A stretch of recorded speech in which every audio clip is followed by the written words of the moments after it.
All right, Pete. So I'm glad for you to come on the podcast. I did apologize. I missed our networking group earlier. But so I love your book. I mean, I love the whole story behind it, but we're going to get into the back first because I want to hear about your background and growing up because you Hey, lived on Mitch, the can other I side just of the say it's a world. pleasure and a privilege to be here. Thank you very much for chatting with me. It's I very appreciate it. Not a lot of people say that, so I appreciate that. It's very nice. Well, where do you want to start? You want to start about your background? And because I know you've been through a lot, you've owned businesses, life changes, lived around the world, one side of the world, now you're on the other side of the world, doing all kinds of stuff. Can we start that and hear about your history and your background? Yeah, okay. Let's start with the history, Mitch. I have stuffed it up. All right. Not many people are going to say that right from the start. But I'll tell you what, I've stuffed up my marriage. I've stuffed up my businesses. And that's the reason why I've actually written a book on it. In fact, the book is, as you've read it yourself, Family Matters, So Does Business. Just out, right? It's just available on Amazon. Absolutely right. Around the world. In fact, it's just got to #1 status as a bestseller in the UK here. So obviously people think I've got something important to say and they're reading it. But what it is, Mitch, because so many people will tell you just how good they're doing and how well business is going. All right. That's not what happens in life. Right. You know, you're a lawyer, you're a successful lawyer. You know the crap that people go through. I've been through crap. Nobody wants to tell you the truth. Try. So this is a warts and all of the things that I have done badly, but how I've learned from them and how I've actually achieved to come back from the brink to have some really successful businesses. Okay, so let's go back to before you stuffed it up and how you got to stuffing it up. Oh, God, we're going way back, aren't we? Yeah. So the thing is that, you know, when we're young, Mitch, we have quite a bit of arrogance. That's for sure. Right? But arrogance actually comes with ignorance. Very and I was ignorant, thinking that, you know, I knew it all and I was going to do really well. Yeah. And that's our biggest flaw, I think, as human beings. Yeah. Yeah. But the thing is that Janelle and I, we've got 6 children. All right. Now, the thing is, I'm going to tell you what they're doing. I'm not trying to show off, even though I'm proud of them, but we've given them the same opportunities as what I'm doing with my clients now. So, for example, Ben, my eldest, is a doctor of ophthalmology, but an international rugby referee. So he went to the Rugby World Cup last year in Japan. Michael, our next son, was an Olympian at the 2012 Olympics. Claire, my daughter, is an international dancer in Irish and in Highland. Louisa also had a scholarship like Michael did to a university in the United States there, and she had a rowing scholarship and is now an industrial engineer. Okay. Scott's a rowing is crew, right? The long crew, right? Yeah. Okay. So Michael was at Connecticut University, Fairfield in Connecticut. And Louisa saw how well he was doing. Thought, I want a bit of that, Dad. So we nutted out a plan and she went and did it. Okay. Scott is in the New Zealand Special Forces Army. We've got no idea where in the world he is, which is he can't tell you. A good thing. Right. And Callum, our youngest, is doing a PhD in virology at Victoria University in Wellington. So as you can see, the kids have my height, but all the really good stuff comes from their mother. So they're really lucky. Right. They're a real bunch of underachievers. Yeah. So what I'm saying there is, okay, I'm really proud of them, but you know, they've made mistakes along the way. And when I'm talking to them, I say, all righty, so there's been a mistake. Is it going to be a mistake or is it going to be a learning? Yeah. And if they learn from it, then they don't make the same mistake again. Well, isn't that really your mindset?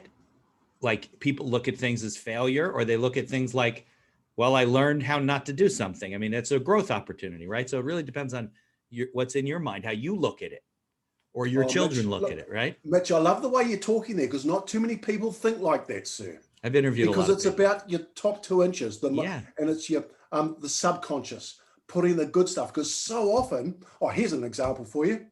Those people that say, I'm always late, and they blink and well are, because they put into their subconscious, right. I'm going to be late. They've convinced themselves that they're always going to be late. You've got it. Right. And I'll tell you, we have the 7 fundamental laws of business that we teach, besides our leadership. But mindset is the very first one. Because when you sort your mindset out, then the rest of the business is going to flow. Right. Yeah. So if you're going to put crap in here, All right. Your subconscious is going to go to work to make it happen. Of course. Right. If you put the good stuff in there, it's amazing how well you will achieve. Yeah. I think a lot of it is anybody I've spoken to. I've spoken to habit scientists. I've spoken to all kinds of coaches, all kinds of marketing people. It all comes down to, like you said, your not self-consciousness, because when you're self-conscious, you have self-awareness. It's self-awareness. It's like you said, stepping away from things and realizing that it's an opportunity to learn. Some people, they don't fear failure. It's part of the process. You're going to fail, right? Aren't we all going to fail? We just don't know what it's going to be at. Yeah. Or how big the failure is going to be. Right. Or how big it's going to be, to try to mitigate that. But a lot of times, if you don't fail and you're really successful, at some point you're going to hit a brick wall because you're not prepared for adversity. Some people and that comes down to resilience then. Right. How are you resilient enough to climb out of the pothole that you've fallen into, dust yourself off, and then walk on, carry on down on the journey? This whole pandemic thing, I mean, you've really seen people that are, the resilient ones just rose right to the top. They, we're going to grab this thing by the horns and we're going to go with it. Other people just went into hiding, freaking out. I love that. And I'll tell you what, I'm having a lot of courageous conversations with people, with business owners. And by that, I mean, I'm actually calling out their crap because they're saying, oh, it's not going very well. And I'm suggesting to them, it's actually going really well. But you, sir, or you, ma'am, are choosing not to accept the opportunities that are out there. So actually get rid of the crap in your head and go and look for the opportunities, and don't give me this crap you're giving me. Yeah, I like that. And some people don't like that, Mitch. No, they don't. Well, because they're not ready. I don't know. They won't accept it. Maybe they're afraid. They want someone else to do it for them, sir. Yeah, there's a lot of people like that. It's unfortunate. Yeah. Jillian talks about resilience all the time because she sees these people and the people that are surviving. Some people are thriving, like you said, in the pandemic. Well, I've chatted with you a couple of times. You're obviously a really, really good operator, and you're seeing the opportunities. So you would have difficulty seeing people who have got a scarcity mentality because you're thinking, hang on, there's real opportunities out there that I can see. How come you're not seeing it? Right. Well, look, I changed the whole way that I run my practice because, before, what does a local attorney do? Even in England, even in New Zealand, you hit the streets, you meet the local people, everybody knows you in the community. Then you're locked in your house. So how are you going to interact? So then I started connecting with people all over the world. That's how we met. Brilliant. But I changed, I shifted, what's the word? I shifted my paradigm as to how I looked at the world. Now the world's a lot bigger than I thought it was. And I think what you've also done is the worst place we can be is in our comfort zone. And so many people want to stay there. We've actually got to widen the comfort zone, not get to the stress level, which is too high, but just to push that stress level slightly out of our comfort zone. Or you don't grow. We grow. Right. And then we can grow a little bit more. Yeah. And the comfort zone actually widens out. Whereas, now, as you're seeing, because you've been doing that for so long, Mitch, for the last year or so, your comfort zone is widened right out. Whereas last year it would have been your stress zone. Right. Now it's your comfort zone because you get used to it. You get more comfortable with it. Yeah. Absolutely. Yeah. It's like your first time of doing anything. You should just accept it's going to be a bad experience. Like you come out of law school, you go to court the first time, you're going to wet the bed right in front of the judge. I mean, you're going to, because you've never done it before. You don't know. You're nervous. You don't know what the judge is going to think of you, the other attorney. You don't remember the rules. You don't remember what to say. But if you kind of had a different mindset about it, like you said, it might go a little bit better. Won't be perfect. It's your first time in court still. Let me tell you a funny story. As you know, I used to be a policeman back in New Zealand. Right. And my very first court case, I had to give evidence on 3 cases in the same day. Testimony, and like in court? In court, in front of the judge and the jury. All right. And I'll tell you, I was absolutely crapping myself. New policeman there, 3 cases, trying to remember everything. Got through the first one all right. Went to the second one, and I started to give the same evidence that I'd done in the first case. Because you couldn't remember that it was different. Yeah. The judge stopped me, and he said, excuse me, Constable, I think we've already heard this evidence, and I think we've convicted this person. Are you trying to get another conviction and increase the sentence? Yeah, it was really At least good. He had a humor really about it, right? Judge. Yeah. And he said to me, look, just relax. I actually don't want you to try and remember verbatim. All right. But remember in your head what actually happened out there so we can actually get to the truth. And he was so good, Mitch, that I then relaxed after that and gave the evidence, and he commended me in the end. But well, that's one of my stuff ups. Okay. So, and you spent most of your career in New Zealand, right? Is that where you met Janelle? And Yeah. yeah. Okay. So the reason we're in England is that, as you may be aware, coming from New Zealand to even the United States is a 12 to 14-hour plane trip. Going to London is a 30-hour plane trip. Yeah. Now, Janelle and I love traveling.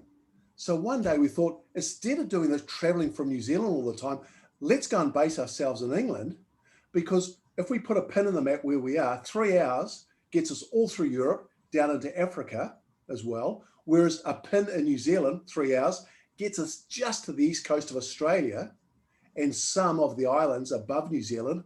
That's but apart from that, there's a huge amount of ocean to fall into. Yeah, you guys are really separate down there. Yeah. So what were you doing at the time when you moved to London? Because not everybody, I'm reading that book, Mary Ann Cantwell, Be a Free Range Human. Like not everybody can just pick up and move to the other side. You basically moved to the other side of the world is what you did. So how were you able to do that? We were. And again, that just comes down to the what ifs. Janelle and I have never in our life wanted to look back and say, oh, what if we'd done this? Right. It's easier to try something and it doesn't work out than to not try something and then always wonder, oh, what if we tried it? Right, but you were no longer a police officer at that point? Oh no, I'd moved away from that. I'd been running my own businesses for 15 years at that stage. Right, but they were the kind of business you could move? You could be anywhere? Okay. Yeah, we had been coaching and mentoring businesses, business owners. Okay. I'd also been running a financial business enterprise plus insurance in New Zealand as well. So we were able to move. But I'll tell you, Mitch, here's the classic. All right, I thought moving to England, being another first world country, would have been quite easy. Yeah.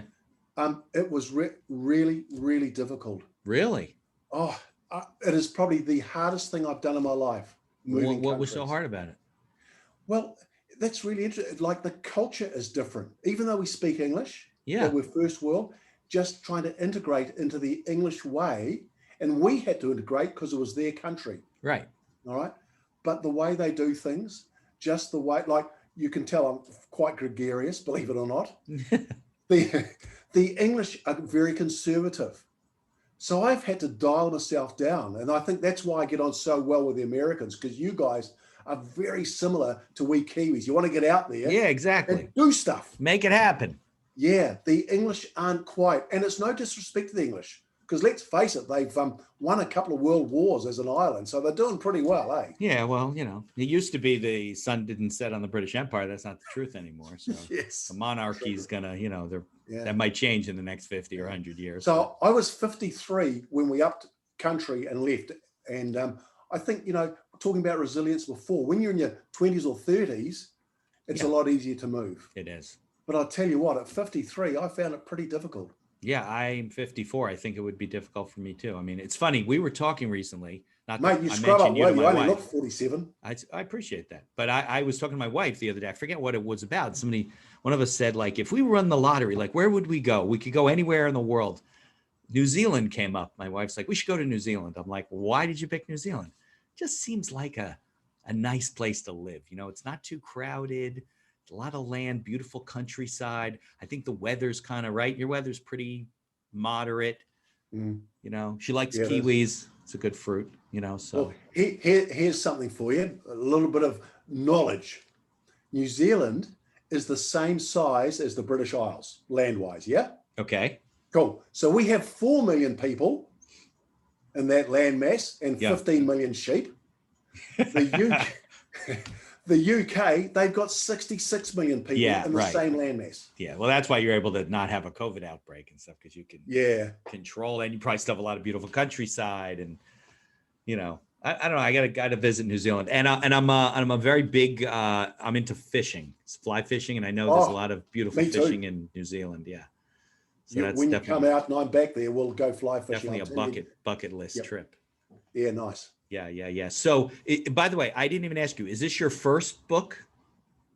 Yes, that's my very first one. It's on its second edition and a UK bestseller. I'm in the process of writing the second book, which is a one on finance, because people in business don't know their numbers. So I'm trying to debunk the myths around numbers. Right. I know. You know why? Because I think most business owners, most entrepreneurs are really right brain people, right? They like to be creative. They want to do the marketing and I kind of feel that way too. They don't like dealing with their numbers. It just bores the heck out of them and they avoid it like the plague. And unfortunately, that's really the only way to take a temperature of your business. You can't do it with, well, this marketing campaign's going great. Yeah, but you might have no cash flow. You don't even know if you're making money. So that's my thought about that. You're so right. And as we say to our clients, they're doing a marketing campaign, hey, tell me, what's your return on investment? And they look at me blankly. So I say to them, okay, let me make it simple for you. If I give you if you give me £10 right. and I give you £12 back, how often are you going to do that marketing? And they right. go, oh, we'll do it all the time. Or sorry, dollars. And you so if same thing, right? Yeah, if I give you $10, or sorry, you give me $10 and I only give you $8 back, how often are you going to do that marketing campaign? Right, never. And they go, we're not going, not very long. Good, you've got to know your numbers to see whether it's working, so you can either continue with that marketing campaign or change your strategy, Mitch. So how do you make, because this book, you did, there's a lot of analogies in here. You use airplanes and things, isn't it? You know, make it interesting. How do you make a book about finance interesting? Because some of them are very drab. Dry. Yeah. That's a really good question, Mitch. And what I'm doing is I'm telling stories again in it. All right. Again, the mistakes that I've made. Right. How can you actually change that? So it's the analogies I've done with my clients. And what you've said just now about clients not wanting to know their numbers. And it comes down to laziness as well, because they don't want to know them just in case they don't look good. Right. Well, like that's their business, crazy. They don't want to know their business is losing money. They might have to change what they're doing. Yeah. So it's the same. Like if you've got your lovely wife, all right, and she's spending all your money and you don't want to know about it, then I'm sorry, but you're in the wrong, because you should actually be having meaningful dialogue with her to find out where that lovely dress has come from, or those shoes, whatever it may be. Yeah. Okay. Have those courageous conversations about money, because if you don't, you're going to go down the drain. Because as you said before as well, Mitch, you know, you can have a profitable business, but go under. But if you've got great cash flow, then your business will be fine. Yeah, that's funny. That's a very good advice for marriage, right? Because I know a lot of guys who tell me, you know, oh my God, my wife spends so much money and I don't know what to do about it, whatever. And we're struggling at the business. And then when they go home, they finally talk to their wife says, well, why didn't you tell me we weren't making that kind of money? I wouldn't have bought all this stuff. Yeah. You know, because she was under the impression that everything was fine, you know, because that's what he led her to believe. He didn't want her to worry about it. You take care of the kids, you have your job, you know, whatever. And I think we do each other a disservice when we're not honest about it, because you can deal with a lot of stuff together, but it's hard to deal with it when you've been dealing with it. Then you dump it on your partner. Say, listen, we got to leave tomorrow because our house is being foreclosed. I've been in these situations where I'm delivering a notice or I have to go see someone, and the tenant or the person is like, honey, we're being evicted today. She's like, evicted? Like had no clue as to what was going on in their life because he was hiding it from her, didn't want to upset her. Well, he upset her more. I think they got divorced, actually. Mitch, you're so right. And one of the stories I have in the book there is that Janelle and I have a 3-day rule. Now, all the blokes who are listening to this will love this rule because it's for us. It's a good rule, yeah. All right, because the rule is because, you know, women, I'll tell you, no disrespect, ladies, but you can remember stuff from a year ago. Oh my God, a year ago? How about 10 years ago? How can I argue against that? Because I can't even remember from 3 days ago. So Me neither. Janelle and I have a rule. Yeah. If you need to bring something up, some issue, you must bring it up within 3 days. That's a good rule. Otherwise, it's forever gone. You can never bring it up again. It's all ashes after that. Yes. Yes. I love that rule. Sometimes Janelle may say to me, Pete, you've annoyed me that much. Give me 2 hours before I can even talk to you. Okay. I know that I'm really in the doghouse. But we get stuff sorted within 3 days. That's a very good rule. I mean, my wife's the same, and our friends are the same. They could bring up things from 5 years ago, and it's like it's happening to them right now. They're so upset, and you don't even remember what color underwear you put on Monday, and you're just trying to make it up as you go. What do? You can't even disagree. You have no idea what they're talking about. Yeah. You're like, all right, well, if I did, I apologize. I usually apologize at the beginning. Whatever it is, sorry. Yeah. I didn't mean it, but you're right. I mean, that's not, look, when it comes to marriage, I think, and you and I are marriage counselors, but I think you got to fight fair. You got to have a fair relationship, and a 3-day rule is fair because it recognizes that you shouldn't be walking around worried about things that might come up 6 months from now that you didn't realize. And it's also not healthy for her to walk around with stuff in her head for 6 months being upset about, because it just festers. But what actually happens, Mitch, is that, as you say, in 3 to 4 months' time, you say something innocuous and your partner just explodes. Right, because it's all been building. Yeah, where did that come from? I wasn't that bad what I said. But as you say, it's been building up over all this time. And that one little thing you said has just, the dam's burst. Right, because the little thing didn't look from an objective standpoint as a big deal, but it added on to the pile that she's been it's building. Like weights. All right, you put a little weight on here. It's not much. Put a bit more weight on, or it gets a bit heavier, a little bit more weight, bit heavier, bit more weight, bang. Right. It goes. Yeah, that's a good rule. So Janelle's your second wife, right? Yes, she is. I guess you didn't have a 3-day rule with your first wife. One of the learnings that I've learned should have had the 3-day rule. Yeah, absolutely. Now, do you have children from your first marriage, or they're all Janelle's kids? No, I have 3 from my first marriage, biological, and Janelle has 3 from hers. Okay. But it's got to the stage we've been so long, like I don't even think about it now. I've just got 6 children and I treat them all equally. So you have 3 children and 3 stepchildren, just like the Brady Bunch. Yeah, okay. You know the Brady Bunch? The dad has 3 kids, the mom had 3 kids, they got married, they had 6 kids. Oh, okay. But they're all adults now. You've raised them, you've been with them along, their whole life. Yeah, they're great kids. So when you moved to UK, were they already adults? They didn't come with you. Yeah, they've all left home, so they're doing their own thing. Yeah. Okay, well, so you guys like being in London? What is Janelle working? You guys work together in your company in London? Yes, we do. And I'll tell you what, the great thing about working together is that women just bring a totally different perspective to the business. Like, women have this amazing intuition that we blokes, or I certainly don't have. And I'll tell you, when we work together, Janelle might just sort of slip in and talk about something or bring something up during our masterminds or our leadership programs, which is just so appropriate. I'm thinking, where did that come from? I didn't think of that. And the perspective that we bring together is just huge when we're running our program. So I'm just in awe of what she does, and I'm just so blessed to have someone as good as what Janelle is. That's great, because it's very hard for some people to be in business with their spouse. Yeah, there is. It definitely need a 3-day rule for that. Yeah, and I know my place, which is down here, so I look up all the time. All right, so are there some stories in the book you want to talk about, or? I like the 3-day rule. I told you I didn't get past page 65. So if there's stories in the book past page 65, I'd like to hear about them. Here's another one for you. Ben, our eldest, he was about 18, 19 at the time.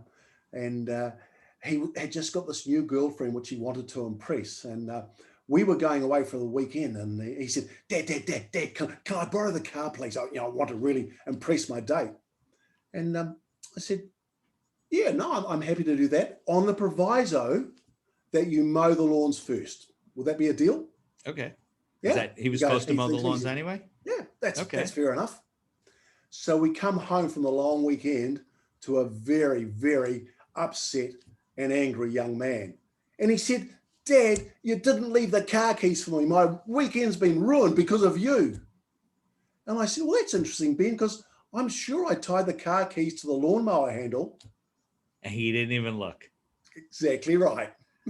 Well, that's training. You teach him next time he won't do that. Next time he'll go mow the lawns. Because we had the deal. Mow the lawns, you can go and use the car. Nice. I like that learning. Oh, I'm going to use that one for sure. with because I have kids. My oldest is 20. He's in the university at his third year. Lovely. And I have a What's he daughter in doing? high school. He's you know what informatics is? Yes. Study of data systems.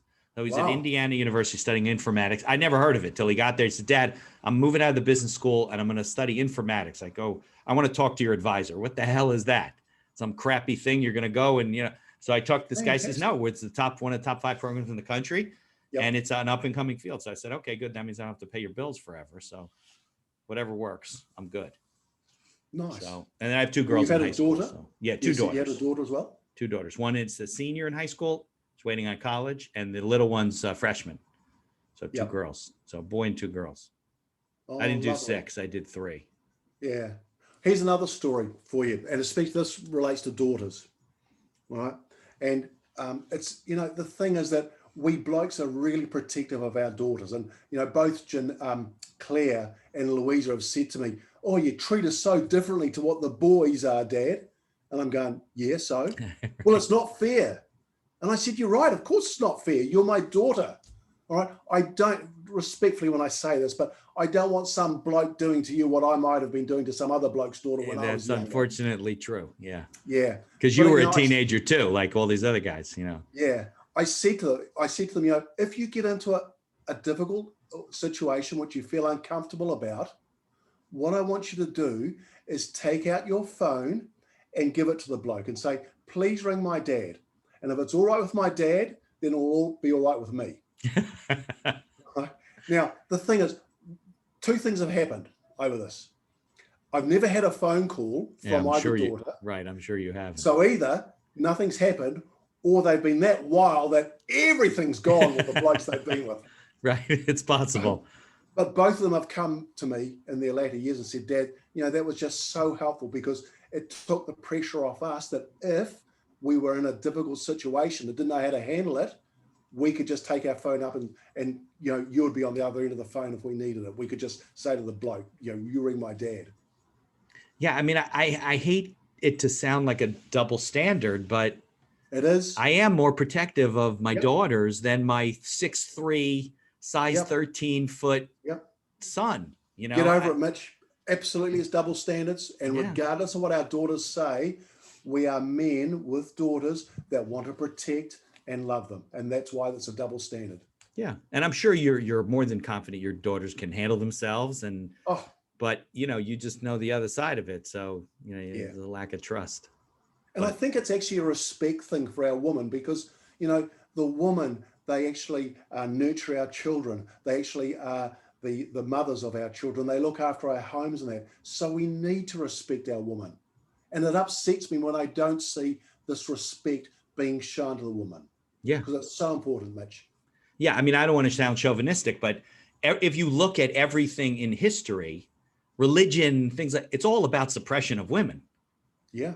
It's a real man's world. If we had women running all the countries in the world, there wouldn't be any war. Women wouldn't go to war. They'd be like, why would we do that? We're just going to cry for a little while, feel better. We don't let our emotions out. We shoot each other. Here's the scary thing. New Zealand, we've got a woman prime minister, we've got a woman leader of the opposition, and we've got a woman governor general. Country's going really well. Go figure. Yeah. See, there you go. Wasn't there a guy who was I don't know if he was the prime minister or whatever, and he said some stupid things. Maybe that's Australia. I thought it was New Zealand. I don't know. That happens to most male men in government. They say some stupid things. Yes, some. I think you guys, in fairness, have had one bloke recently that's said some silly things. I mean, you think so? I mean, look, we're intelligent, thinking men. We would never go into politics. Somebody said that to me, like, well, why don't good people run for office? Why would a good person run? Why would you do that to yourself and your family? There are some people that are good and ran for office, whatever, but half the time they regret it because they get embarrassed or, stories come out about them that aren't even true or, I mean, it's just become so divisive in terms of the world, but it is what it is. I think a lot of the wars would have been subverted if they were avoided, if there were women more at the helm than men. Absolutely. Again, it comes back to what I was saying before about that woman's intuition that we blokes don't have. It's that testosterone that clouds our judgment. Definitely clouds your judgment. Yeah. Yeah. Women have that ability. So you do a lot of coaching. You do a lot of business mentoring. What kind of advice do you have for people? So this is, the accidental entrepreneur. I hope my audience is full of entrepreneurs, people getting started in business, moving in business. What kind of advice do you have for people and thoughts in terms of, how do they move forward in their business? Things that you've worked with other people. Sure. So quite simply, your first day at school, did you go into the classroom and know everything? No. Did you have a teacher up the front teaching you? Yeah. Of course you did. Of course. And that teacher or teachers were there for the next 10 to 12 years, teaching you and guiding you, right, giving you the advice, answering your questions. And then when you went to university or trade school, you had a professor at the front teaching and guiding you. At trade school, you had a person who had done it for years and years, teaching you and guiding you. So why then, when you go into business, do you think you can do it yourself? Right. Yeah, it's a good point. All right. If you want to fast track your results, get a mentor. Now, I differentiate a mentor and a coach, and I believe that a coach will ask questions to elicit an answer. Okay. A mentor is someone who's actually been there and done it, right? So Janelle and I, we've had 21 years of making mistakes on the journey and running multiple businesses. Right? We know the mistakes you're probably going to make. So we can fast track your journey. So instead of 21 years of my mistakes, we can actually fast track you to sort your business out in 3 to 4 years. And the thing is that it's not a silver bullet. It's not a quick fix solution. If you want a silver bullet, please go somewhere else, because I'm not the right person for you. Right. Because Janelle and I, we will embed the 7 fundamental laws to have a successful business so that it doesn't have to work with you there. Because most people, A, want more money, B, they want the freedom to spend with friends and family. And having been in the police, having attended so many deaths, not one person said to me, "Oh, can you go and get my spreadsheet? I just want to see what my business is making today." Right. They actually go, "I tell them, get my friends, get my family around." That's what's important to them. And the reason we go into business, Mitch, is to have a vehicle that is going to give us the money and the freedom to have the type of life we want. But that will only happen if we actually get some guidance and mentorship, like we did when we went to school or university or to trade school. Right. Well, I find that, and I'm a big proponent of business planning. It doesn't have to be a written business plan, but strategic something, because you're right. We go to school, you get back from the summer and you start school, you go to your class. What do? They give you a syllabus. They give you a track to run on. This is what the semester looks like. We're going to study U.S. history and European history. And by the middle, this will happen and but we don't do that in business. We don't lay out. So we go each day is like we're just winging it. That's where the whole concept of the accidental entrepreneur came from. People are starting businesses without mentors, without coaches, without a track to run on. And you can't know if you're off the track if you don't even know where the track is, right? So brilliant. I think that what you're doing is great. So you do a lot of individual coaching, and you said, Matt, excuse me, mastermind groups? We don't do individual coaching anymore. Okay. We do group coaching. Okay. And the reason we do that is we can affect more people and give them more opportunities being in a group with other like-minded business owners, so that everyone gets the energy and picks themselves up, asks the questions so that others can hear and say, "Gee whiz, that's that question that I've been wondering about as well." And we give each other the answer. That's interesting, because not a lot of people do that, Pete. Correct. And also, really importantly, we run our C.L.S programs, corporate leadership specialist programs, because I'm noticing in the world at present, and it may be a little bit different in the States, I'm not sure, but there's just a lack of leadership in with our country and our counties and our businesses and individually. And we've got to get that leadership component so we can have effective businesses, Mitch. Yeah. So that leadership is more like larger corporations, people in C-suite positions, or there are all kinds of different people that take that course? Yes, pretty much. We're in the C-suite. But the thing is that if we see someone who's got a growth mindset, then we will mentor them, because they are the absolute great client we know will make a difference with them because they want to learn, they want to get their leadership to that next stage, whatever their stage is, we'll guide them and take them there. Okay, so looking back, like, how do you think you came out of well, you first you're a police officer, and then you went into business. You didn't go to business school, right? You don't have an MBA or any of that type of stuff. You were self-taught, right?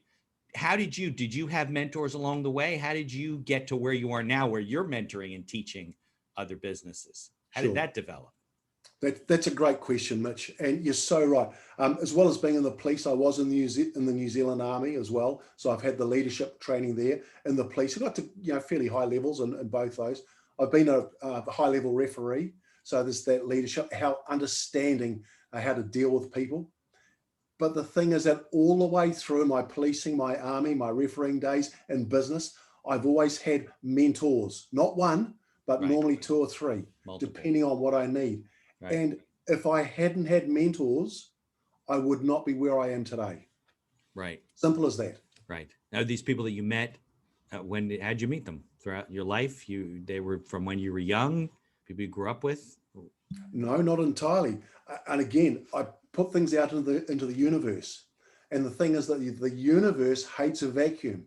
So I'm pushing it out there and said, I need a mentor for, and it's amazing that in 2 or 3 days, someone comes into my life and they're just like the secret, where they call that the law of attraction. Yes, absolutely. Yeah, great. You're onto it. Absolutely. Right. So I've sought out people. There's people who I really respect, and I've gone and say, hey, look, I just really respect what you're doing in business and what you're doing as a person. Would you please help me and mentor me? Yeah. And in response, please, can I give this to you, whatever it may be, what they may want. Right, so right. It's about giving back as well. And quite often people have said to me, please don't give me anything, but pay it forward. Right. That's usually what Janelle and I the good people want to do. Absolutely. Yes. I think when I meet somebody who's young, they're coming out of trade school, they're coming out of graduate school, whatever, they're getting started. I think good advice is, look, seek out people in your industry that are successful.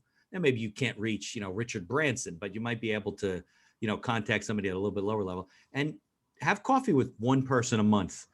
Ask them what made them successful. What kind of failures did they have? What have they learned? And one of them will become a mentor to you. Yeah. And I have mentors because of that reason. I would network with somebody. We kind of hit it off. So we would grab breakfast every couple of months and then stay in touch. And, and it's a process, but I think you learn a lot. You push the envelope, like you had said. People work with you. So instead of making mistakes for 25 years like you did, maybe they'll make it for 3 or 4 years and they'll, push the success trajectory, I guess is the better word. But I think a lot of people, they miss that. They don't realize the resources they have with their network. They don't think they know anybody. They're like, I don't know how to network. Well, you probably know 200 or 300 people you're not even thinking about. Yeah, great call. And I think the really important thing is, Mitch, have a look at your circle of influence. And what I mean by this, I will ask all my clients, hey, tell me, and no fudging it now, but the 5 people that you're closest to, are they actually helping you to achieve what you want? Because if you're surrounded by 5 people who have got a negative outlook on life, guess who's going to be number 6? Yeah, absolutely. And if you're surrounded by 5 people who aren't making the money that you want to make, guess who's going to be number 6? Yeah. So start surrounding yourself with the people that are going to influence your life. And it may mean that you might have to get rid of 1 or 2 people in your life. You might have to, but if they're dragging you down anyway, they're not helping you. They don't care about you. Yeah. You don't really care about people when you're just trying to bring them down.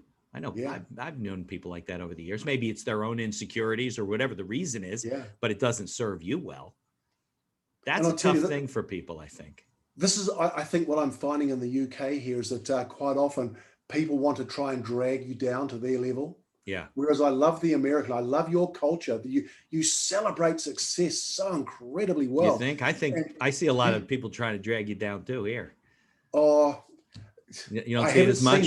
No, I haven't. I like the culture, the American culture, because you want to celebrate the success. You look at your pioneering attitude.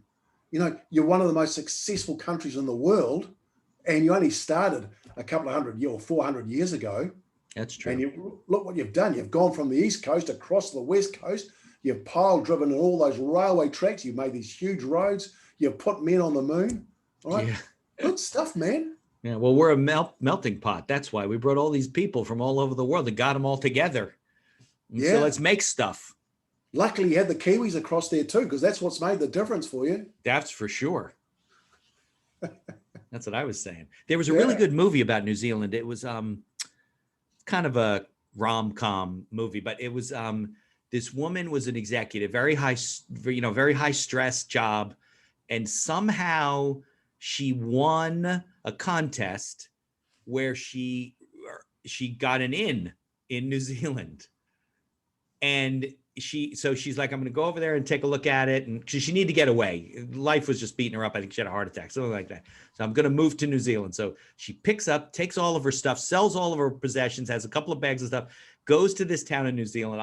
If I can find the movie, I'll send you a link for it, and gets to this location. And it is, well, there was a reason that they were giving this away, right? So it is just, you can't live in this building. I mean, there's sheep there. There's no plumbing. There's no electric. I don't think there were windows. It's just a shell of a building. And the whole movie's about how she, stays there and develops her life there and meets people, falls in love, whatever, and rebuilds this whole inn and opens it again to become an inn. But I'll have to think of the name. I'll figure it out. When I get home, my wife will be like, she'll know it. Yeah. She found the movie. Yeah, exactly. But that's definitely New Zealand's on my bucket list. That and the Bourbon Trail in Kentucky. So. Okay. I like bourbon. Yeah. I'm a big bourbon guy. So. Nice. No, we'll welcome you to New Zealand. You'll be fine. If you're going to go back. Here's the thing about it. Okay. Not too many people know this, but in 6 years' time, Janelle and I are heading back to New Zealand to build our new house. Okay. But we're not flying home. We're going to swim? No, we're not going to swim either. We're going to drive overland in a 4x4. It's going to take us 10 to 12 months to drive home. How can you do that? Isn't New Zealand an island? Yes, it is. So what bridges it means, that connect? Yeah, well, not quite. We're going to have to take a boat, all right, between Malaysia. Take a ferry, okay. Yeah, and between Malaysia and Australia, and then Australia and New Zealand. But apart from that, there's about 20 or 30 countries that we can cruise through. Yeah. Until we get down to Malaysia. And it's just, this is the thing that Janelle and I do. We think, hey, it's a little bit different, but it's something we want to do. What if? We don't want to go back to New Zealand. Oh, what if we'd done that? It would have been so good. So it's always what we regret, things we didn't do.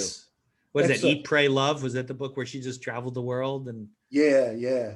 So, but aren't there countries that you got to go through that are not the safest countries in the world? That's true, Mitch. But let me ask you, how many people died on the road in the USA today with road accidents? I don't know. Well, there's more people in the United States, but the same. You might hit an IED or something, Yeah, the same with the UK. Lots of people have died on the roads today. Lots of people have died with cancer. If you have that, no disrespect when I say this, but if you have that attitude, you don't get anywhere. No, it's a good point. Just got to get out and do it. Good point. Just do it. Yeah. So you'd have to go through Eastern Europe. You have to go through some of, I guess, the Middle East, right? And then you work your way down to Malaysia. Yeah. Afghanistan, Pakistan, India, Stan, Russia, Stan, all the Stans. Yeah. Tell Stan I said hi. Yeah, exactly. So that sounds incredible. Yeah. Incredible trip. Yeah. Something to do. It's something to do. It's definitely something to do. You might be living in your car some of the nights. I don't know. Oh no, we're going to build a big 4x4 van, which we will sleep in with, all the. Oh, okay. Stuff. Almost like an RV, but a smaller vehicle. Correct. Like a Sprinter van. You're going to equip it. In Pakistan and India, they've got some huge passes there that you've got to get over. And the thing is that at our stage in life, instead of backpacking with, hardly anything like we did in our 20s, right, we're actually going to have a lot more comfort, Mitch, because we can. I don't know if I would be so comfortable driving through Afghanistan as the sun's going down, knowing that I have to pull over and stay in my van, hoping that nobody comes up to the truck and says, open up the door, but he won't be saying it in English. Yeah. I think I watched too many of those shows, Homeland and stuff. What's going to happen with us, it's the same in business. is you mitigate the risks as much as possible. Like, we're not going to just be silly and drive where we want. Right. Like in business, let's mitigate the risks so we're going to make a profit. We're going to have cash flow. Mitigate the risks by taking the right roads, doing the all the research beforehand to know where to go. Yeah, the main highways and not off the beaten path. And absolutely. Stuff. That's exciting. It's an exciting trip. So if people want to interact with you, if they want to get in touch with you, if they want to learn about what you do for people, how do they do that? Really simple. There's a new app out and it's called Flow Page. Flow Page? You didn't tell me about this. Page. Flow dot page? Yes. Okay. So flow.page / Pete O'Keefe. And O'Keefe is spelled the Irish way. O-K, 2 E's, 2 F's, and another E. O'Keefe. Right. It's right behind you too, so they can see it. Yeah. There you go. You got it. Okay. So what is Flow Page? So Flow Page. Like WhatsApp? Yeah. No, it's just, it's an app. It is an app, but it has your Facebook, your LinkedIn, has your profile. Oh, it's like Linktree. Have you seen Linktree? Same thing. Yes. Okay, very good. So so we'll put that in the show notes, and then people can go right there. Yeah, and they connect with you all over the world. And I think especially if you've got a question, Mitch, that you are scared to ask someone, please come and chat with Janelle and I, because there's no judgments. Because I can guarantee the mistake or the learning you want to know, I've already made the mistake on it, so I can actually help you. So we don't judge, because we know how important it is to be able to ask those questions that you're sometimes too scared to ask because you think, I might be silly. That's a nice Until you ask the question, you can't learn. That's a nice offer. So please, give us a ring. And also, by the way, I have 4 extra copies. I'm not giving up my copy, but I got 4 extra copies of your book. And if anybody's listening, if they want to drop me an email, they can Venmo me the money for the shipping, and I'll ship them the book. $5 will cover it. I'll cover the difference, and they can get a hold of your book. And if I could see you, you can give me an autograph, but you're on the other side of the world. So, well, put it this way: Janelle and I are coming across to the US this year. Okay. We've done part of Route 66 on our motorbike years ago. Nice. Harley Davidson. Yeah. We're going to come back to the States, so be careful with what you wish for, because we just might turn up on your doorstep. That would be great. And if you're going to get an autograph, then we're going to expect to have a beer or at least a coffee with you, sir. We got them all: beer, coffee, bourbon, wine. Maybe push the boat some more. We want a beer as well. Absolutely. Well, Pete, I thank you for taking time on a Friday. Well, it's evening for you. It's late, right? Over there, it's 10 o'clock? No. It's only 20 past 9. Okay, so it's 4:20 here. So I wish you a very happy, nice weekend, and I'm sure we'll see each other at another event next week. Mitch, I want to thank you as well. It's been an absolute honor and a privilege to be on your podcast, and thank you for inviting me. I really, really appreciate it. Thanks, Pete. Good seeing you. Take care. Bye.